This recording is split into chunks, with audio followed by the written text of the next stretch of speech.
is a great pleasure for me to moderate this session. Mungkin kita mix saja ya bahasanya. Barusan ada two error, human error disaster. Falling down. Nah, kalau di Jepang nggak mungkin. Kalau yang kedua barusan. Saya tenang aja di belakang. Baik ya, Ibu sekalian. Seperti tadi disampaikan oleh Master of Ceremony, sesi ini sampai pukul 12 kalau nggak salah. Silakan Ibu, Bapak, dan teman-teman melihat acara di sini. Kita dikasih waktu sampai pukul 12, tetapi para presenters give us only 25 minutes. Less is better. Dan Ibu Bapak sekalian, we are really great honor to have a kind of prominent person di acara pagi ini. Yang pertama adalah Profesor Suki Tengaka. Beliau tadi sudah disampaikan beberapa kali expert di bidang disaster, terutama social approach dari University of Tokyo. Yang kedua, Dr. Suprayoga Hadi. Beliau adalah Deputi Bidang Pengembangan Daerah Khusus Kementerian Pembangunan Daerah Tertinggal. Dan sebelah kiri saya, Bapak Insinyur Sugeng Purnotomo, IAS, Deputi Bidang Pencegahan dan Kesiapsiagaan BNPB. Walaupun tadi disampaikan oleh rekan dari Pusat Krisis, Pak Diki Profesi, sebetulnya topiknya bisa juga melebar, disaster dalam konteks umum, tapi memang ingin sedikit difokuskan ke urban area. Tetapi tentunya untuk sesi ini silahkan bapak-bapak yang ada di depan untuk mengeksplor dengan dalam mengenai disaster secara umum. Kemudian silahkan juga disinggung mengenai urban issues. Now without further ado, let's start with Tanaka-san on 20 or 25 minutes, please.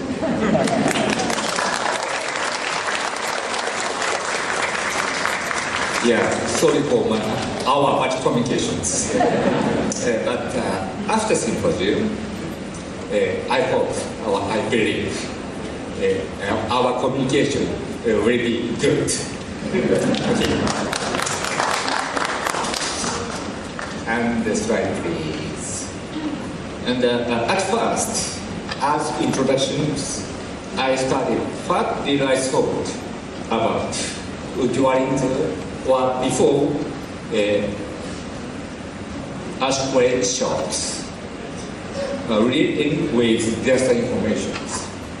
The keyword is earthquake early warnings and long-term occurrence probabilities. And secondly, tsunami warning and evacuation behaviors. The keyword is media, forecast height of tsunami and community norm. And at the end, some issues after Higashi-Nihon great earthquake and some changes were trend in Japan disaster countermeasure systems. The keyword is low frequency, large scale disaster, and distinctive level 1 and level 2. And last, the issue of disaster in metropolitan or Jakarta or Tokyo. And next slide, please.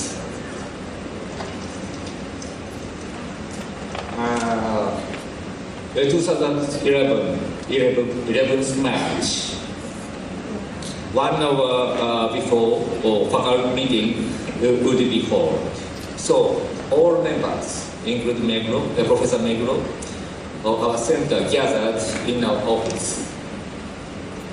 I was talking with JMA, with officers of JMA, Japan Meteorological Agency. At 2:46, a short beep was emitted from receivers. It announced an earthquake occurred. But it said the intensity was very low, so I ignored the information and continued the discussions. This is a picture of display at that time. Okay, do you have any comment?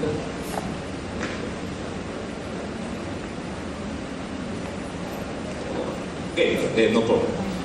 And it told us that the estimate of epicenter is offshore of Miyagi Prefecture. And magnitude was 4.3, very little. And also, that earthquake wave would arrive at 70 seconds later. You look in the red circles. And 2 seconds later, oh, sorry, quick, please, the center of the slide. Yeah, click. And the countdown started. And 20 seconds later, the magnitude grew 7.6. Oh, stopped. Again.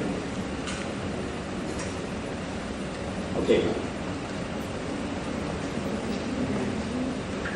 And the magnitude grew now 6.2 and 7.2. And seismologist belongs to our center around. Maybe offshore Miyagi earthquake occurred.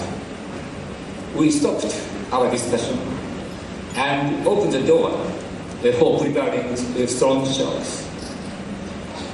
And 40 seconds later,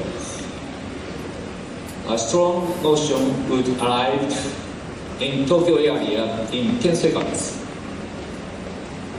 And estimated magnitude reached 7.9. Now it's 7.9, 7. I thought the larger type of offshore, thank you very much, offshore Miyagi Prefecture might occur and tsunami might adapt center cities. And now we felt strong shocks. The shock was very strong, more than I expected. I confess, honestly, the shock scared me. After shock calmed down, we arranged. We started going around each offices for confirming the safety of faculty staff. And 5 did I made up wrong as pregnant. And 5 could catch the occurrence before shock. Next slide, please. You know, earthquake early warning has been issued in Japan since 2008. When earthquake occurred and the wave detected by the nearest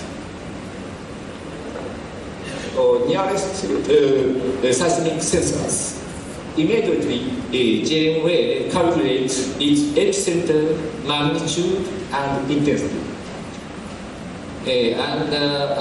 If estimated intensity will reach 5, earthquake early warning will be issued and disseminated through TV, radio, and mobile phone. The warning is a travel time of main shock is greater 6 to 8 kilometers per second with the primary waves. This warning may help us to protect our lives. Next slide, please. In case of the Higashi Nihon earthquake, there remained 12 seconds in all flat cities epicenter is here, and the circle displays the transmit with a wave, and the overnight city is around here. And inside the city, the people could get the warnings 16 seconds before ground motions. And it was 35 seconds in Shirakawa in Fukushima prefectures. The sample survey showed 36% of residents could capture warnings. However, only 7% answered they could get it before earthquake wave arrived. Okay, next slide please. And JMA underestimated the magnitude. It said the magnitude might be 8, but it reached 9.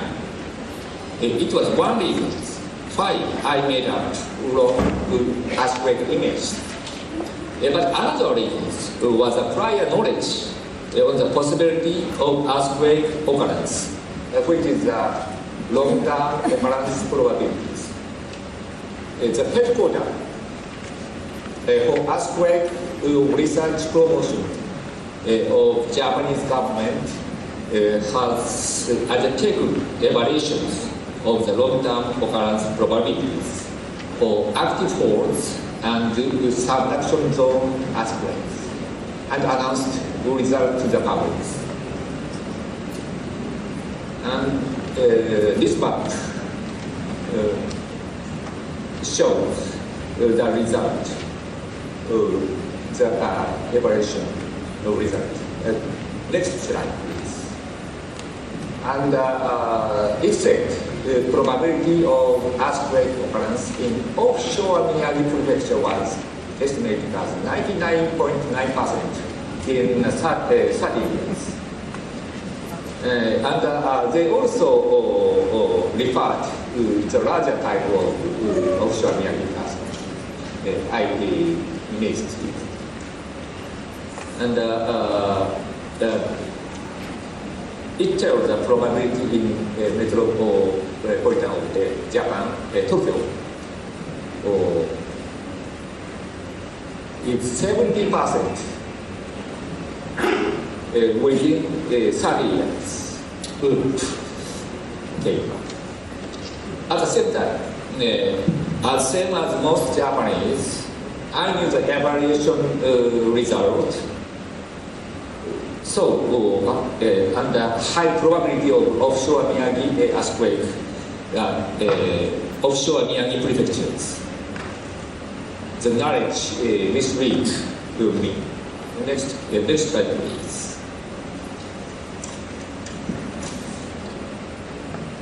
And let's move to the next topic, tsunami warning and evacuation behaviors.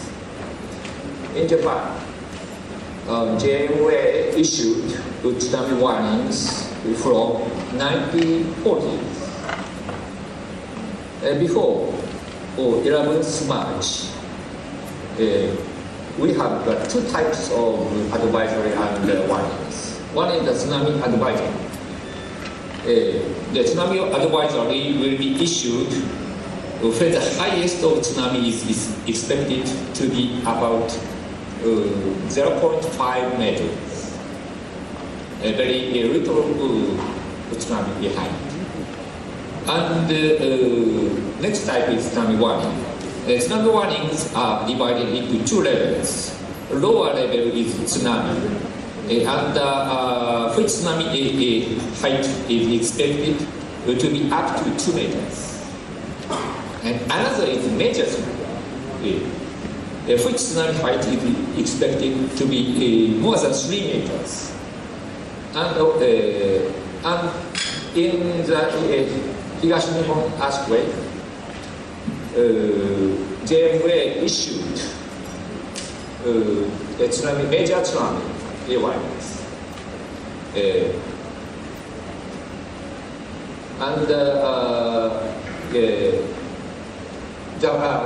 warnings issued only 3 minutes after the occurrence of earthquake.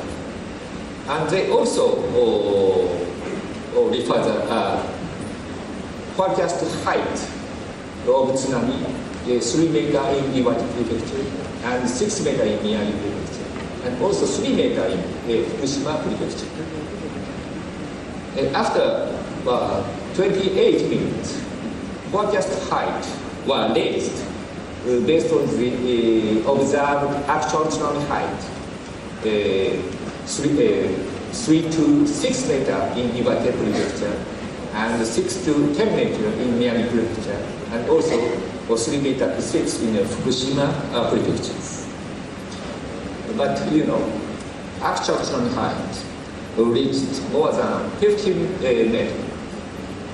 It means JMA did underestimate the tsunami height because of because of underestimation of magnitude itself. Okay. Next slide, please. If so, the low forecast height was 3 meters. Inhibit evacuation behavior or not? It's a research question. Let's examine this issue based on some mass survey result. The tsunami warning was disseminated to the resident immediately after through various methods. For example, loudspeaker, radio, or TV, and mobile phone. And in this time, the most effective media was loudspeaker systems.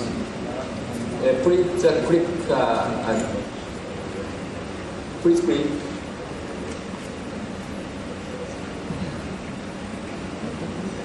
Sorry, okay. This is a loudspeaker, radio loudspeakers. The most effective media, I said, was loudspeaker systems in Japan.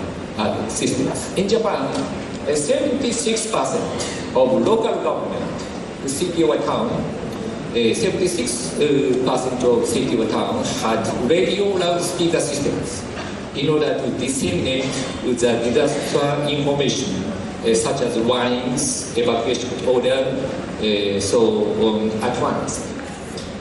And such type of loudspeakers are distributed over every community. And local government can disseminate disaster information to residents immediately. And second was radio. Because TV and radio stations have an obligation to disseminate warnings by law. Most TV and radio stations broadcast disseminating the warnings. But in these disasters, right after the earthquake occurred, electric power system stopped working. So people couldn't watch the TV. So they couldn't get the warning through TV. Next slide, please. So they only about 40% could get the tsunami warnings. The rate was very low. Please click. Please click. Sorry.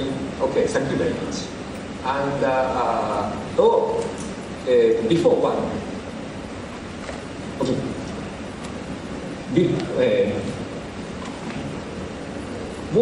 One more before. Okay.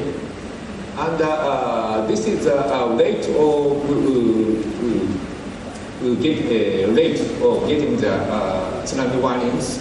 In case of Chile earthquake, in 2010, the results show that 80% of residents get information, get tsunami warnings. But comparing to Chile earthquake, in this case, only 40% of residents could get artisanal wines. Okay, and next slide, please.